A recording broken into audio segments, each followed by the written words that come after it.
Good morning, friends. I'm Professor Sunita Shirsat.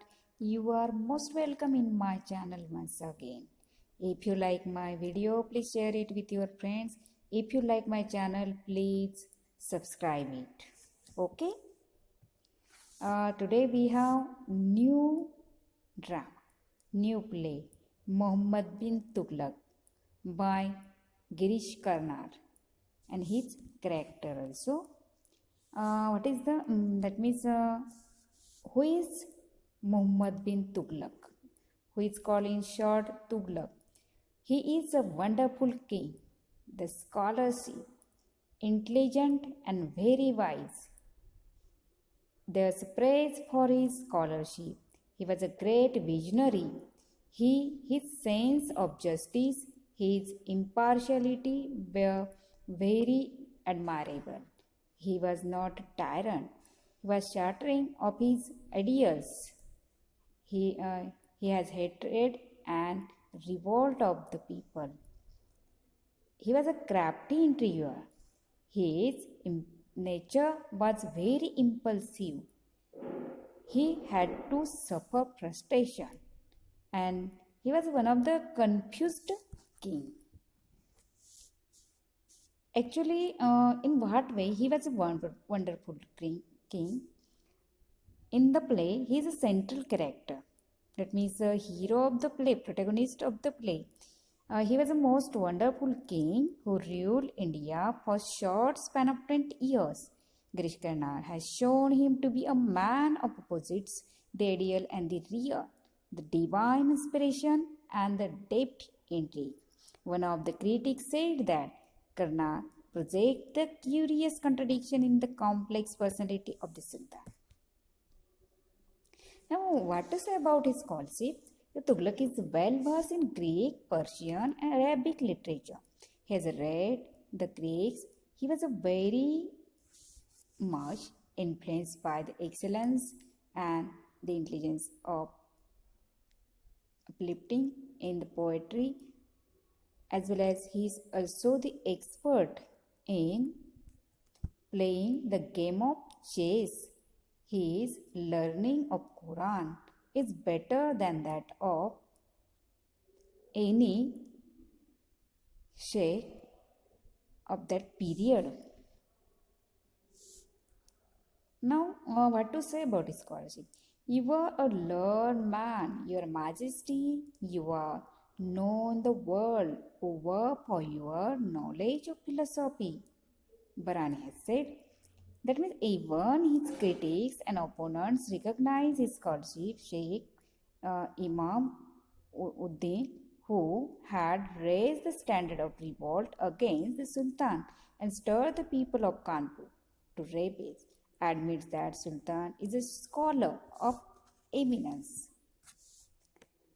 In what way he was a great visionary? Many critics say that even Girish Karnar has described Tughlaq was a great visionary. Visionary, that means one who has an idea of future. Okay. Tughlaq's scholarship makes him a visionary. He longs to climb up to the tallest tree in the world.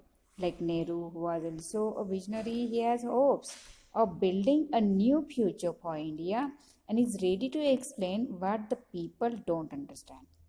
Explain tomorrow to those who haven't even opened their eyes to the light of today. His idealism. Though Tughlaq was not so great thing, his span of emperorship was only 20 years, but he had ideals. What was his idealism? Tughlaq has his own ideas which he wants to translate into action. He is idealistic to his stepmother and stands for justice, equality, honesty, and courage. He wishes every act in his kingdom to be a prayer, every prayer to be a further step in knowledge, and every step to lead the people nearer to God. He wants every man to have prayers 5 times a day and to read the Quran and act upon it. Now, what kind of his sense of justice was. That means if his rulership was partial or impartial. He longs for justice to work in his kingdom without any consideration of might or weakness, religion or creed. His ideas of justice and equality lead ahead of his times. He wants his people to be treated equally. He wishes to share their joys and to laugh and cry and pray with them. He works hard for his people. Though he was tyrant or not, Tughlaq is democrat and not a tyrant. He allows people to criticize him openly and not to be afraid of him. In this sense, he was the very extraordinary king who allowed his people to criticize himself. Okay?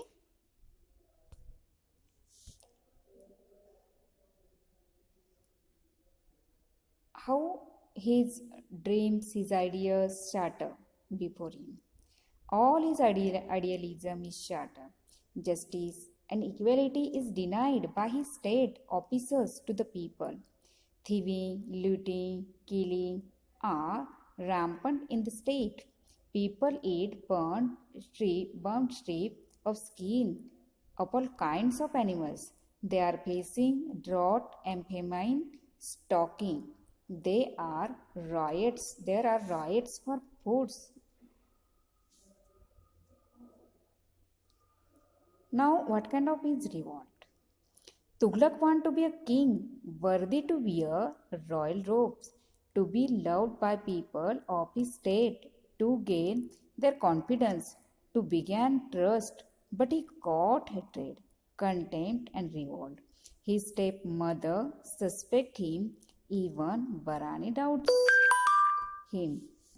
Many rulers up against him. The state is in a mess.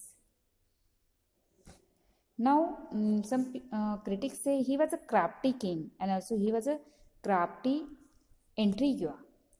Tughlaq is also a crafty politician. He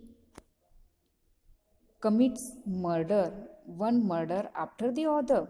He orders his stepmother to be a dragger to death, to do away the position. He lays a trap for Sheikh Imanuddin for becoming his envoy for peace and gets him murdered. His nature was very impulsive.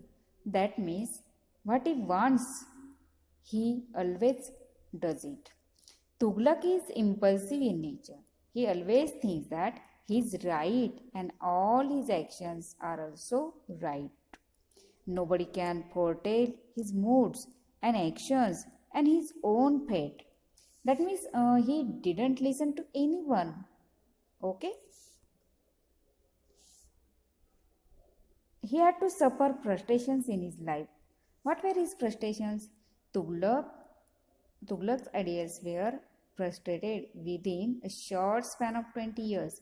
He made him as a laughing element. Actually, we conclude that the play ends as he sleeps on his throne, tired, exhausted, then wakes and looks around, dazed, frightened, as if he cannot comprehend where he is. That means end of the story is not so well. Okay, end of the story is end of the novel is frustration of this king, great king. Actually, he was not so great king, but he wants to be ideal king, and the ending of the ideal king was not so well. Thank you.